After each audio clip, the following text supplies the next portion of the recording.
Mr. Tony Worthington. Mr. Speaker, sir, this morning I had meetings with ministerial colleagues and others. In addition to my duties in this House, I shall be having further meetings later today. This evening I shall attend a memorial service for the late Lord Rothschild. Mr. Worthington. 1990 started in January, and this is now...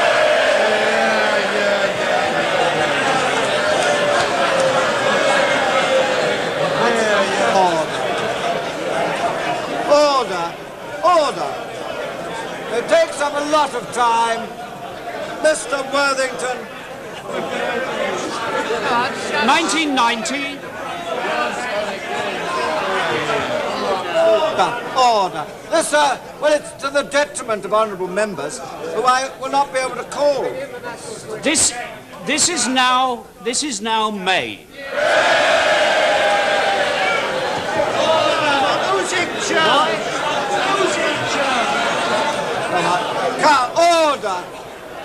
Order. Well, order. Honourable members will know this takes a lot of time out of others who wish to be called. Mr. Worthington. Why is it therefore that the Department of Employment has not yet issued application forms to voluntary organisations for European Social Fund money that was available from January? Why is it that 11,000 training places and £25 million of money is put at stake in this way? Why is it that organisations such as the Scottish Association for Mental Health and the Organisation for the Disabled in Glasgow Goodwill, that have their very existence endangered by the failure of the government to use European Social Fund money in this way? Why is it? Please, come on. It's a very long question. Why is it that every training scheme in this country is endangered by the incompetence and inefficiency of the Department of Employment? Nonsense, Mr. Speaker.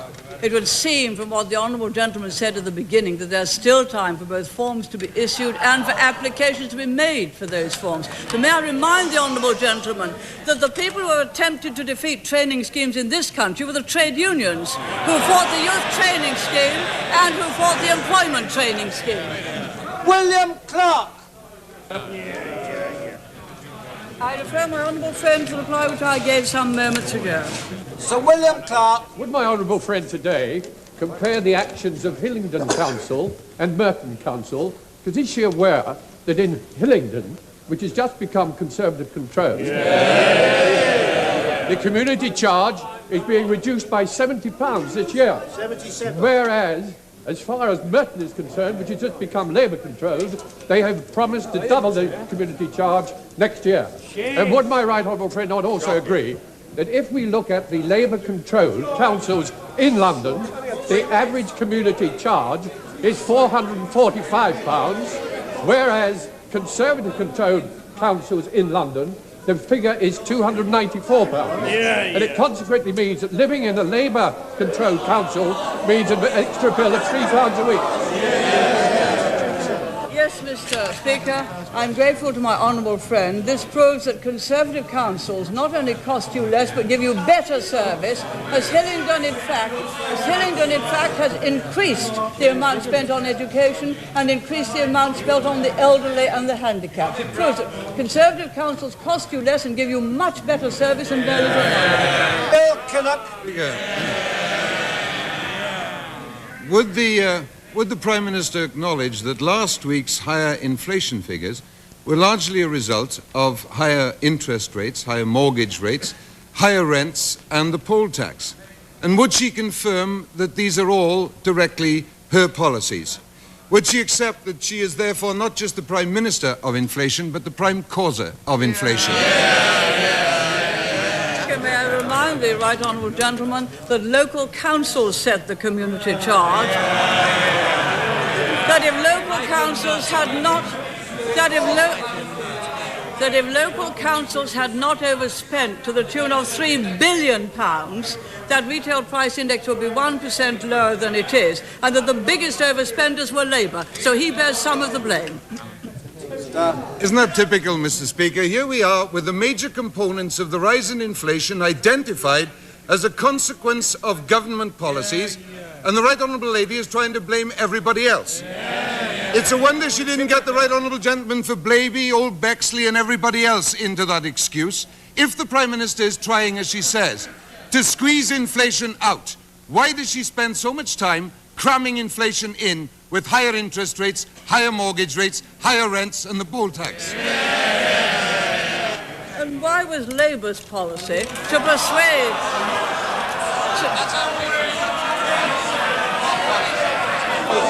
Order, order, order. Prime Minister. Labour's policy to persuade Labour councils to set the community charge as high as they could get away with. Yes, the retail price index would be very much lower, but for the community charge, it would also have been lower, may I say to the Right Honourable Gentleman, if the community charge had had the rebates taken off it and housing rents had also had the rebates allowed as they were in Labour's time. Yeah. Mr. Mates.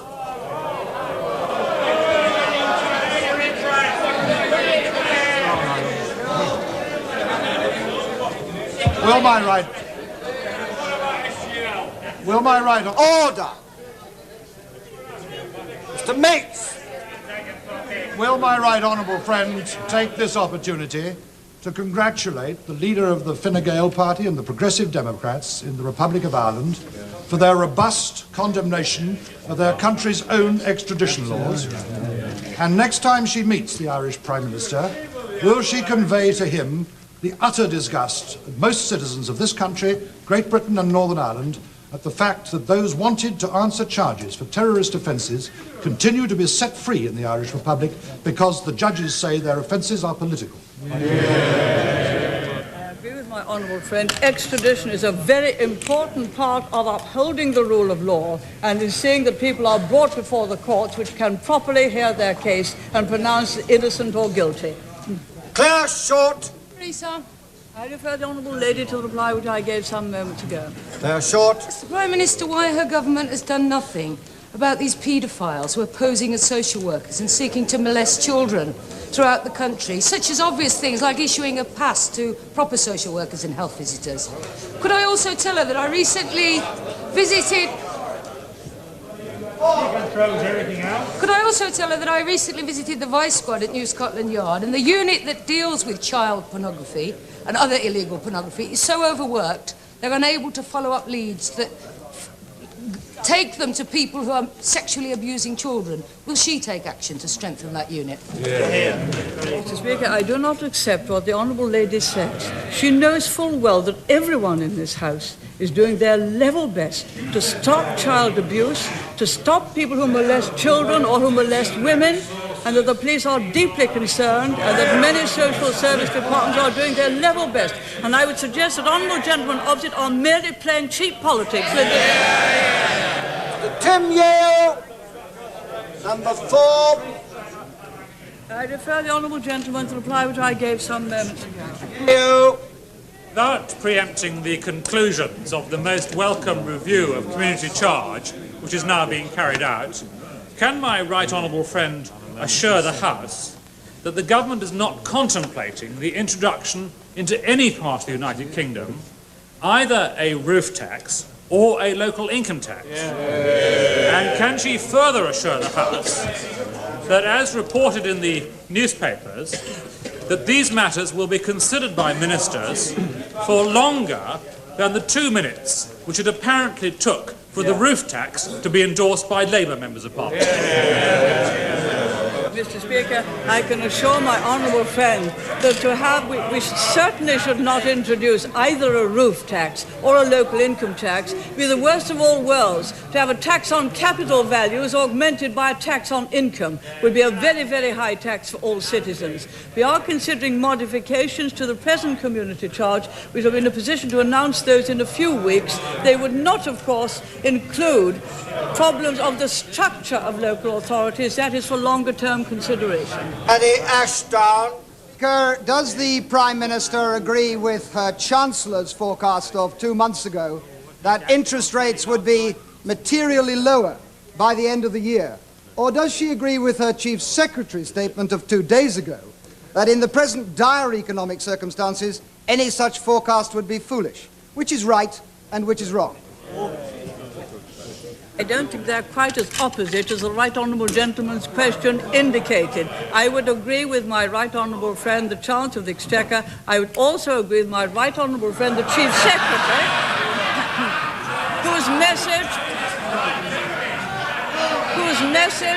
whose message never understood or acted upon by honourable and right honourable gentlemen opposite of any bench is that one always have to keep public spending firmly under control. That is the essence of sound policy. To Tim Gentleman, number 5.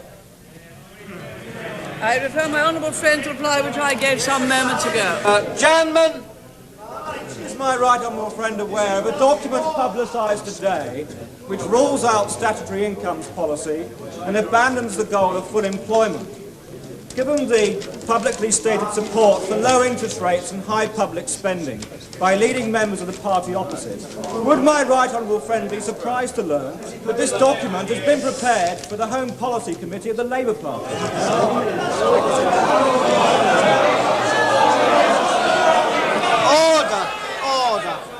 Order. I don't think the Prime Minister can have any responsibility for the Labour Party policy. I'm sorry about that. Mr. David Winnick.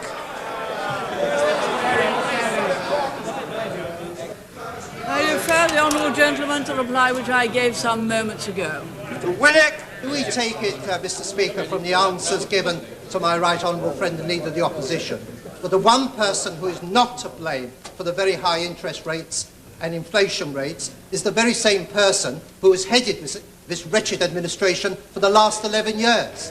Do we take it that when these policies were decided upon, she was simply absent, rather like when the leak occurred over Westland? The gentleman can take it from my replies that I'm very glad that it was not I who was responsible for 26.9% inflation under Labour. It was Harold Wilson and Dennis Healey. Mr. Tony Fable. Mr. Fable, number 9. Refer my honourable friend to reply which I gave some moments ago.